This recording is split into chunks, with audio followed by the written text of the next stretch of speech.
It's 2 Minute Tuesday. Let's roll the intro.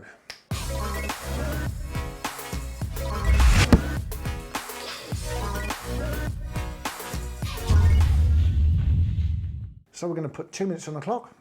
Today I'm going to look at the wafter rig that I use, and that's the German rig. I get asked an awful lot about what is the best rig for presenting a wafter bait. Now, wafters are a critically balanced neutral density boilie. So basically what's done in production is you add cork particles into the mix so the buoyancy of the bait is taken away. Why would we want to use that kind of bait? The carp get used to sucking at all the different baits, and if all the baits are kind of the same uniform size and shape, the amount of suck they need to lift it is kind of the same. Now you then take a standard boilie on the bottom, has a hook in it. Now that's going to weigh slightly heavier and it will recognize that difference. So by fishing a wafter, you're taking the imbalance of the hook away from the situation. So this is the German rig. It's famous, it's well known, everyone knows how to tie it or should do. So I'm just going to run through how I tie it up. This is a lead-free braided hook length from Ridge Monkey. I've been using this for a good while now and I have to say I love it, and I love the concept that it's soft and it has the movement on it. So the first protocol is I'm going to take it from the hook end, I'm going to splice the actual piece of braid.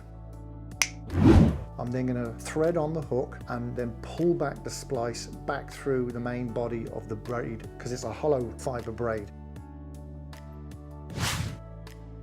Once I've pulled that through, I will tighten right up so the hook is nice and tight.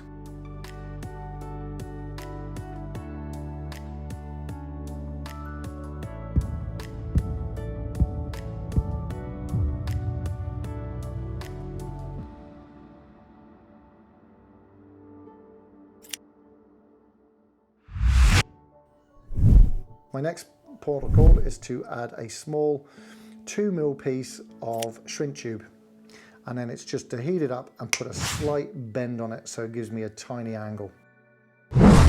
Now it's a case of adding the micro ring swivel onto the actual hook itself, and then a hook bead just to stop it in place. Now I want that hook bead to be sitting dead opposite the actual barb on the hook point.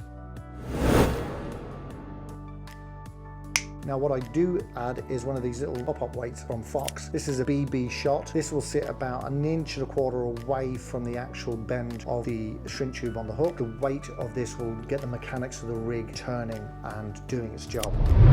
Now, when I put on the wafter, I'm using dental floss. I'm going to pull the dental floss through, loop it onto the actual swivel eye, and then pull the floss back through the boilie, and then it's a case of pulling the boilie nice and tight down onto the barrel, cutting, trimming off the end of the floss, and then blobbening it down with a lighter. That's my go-to rig, and that's called the German rig. It's a really effective rig and has caught me an awful lot of fish. Very, very popular, but it's a brilliant rig.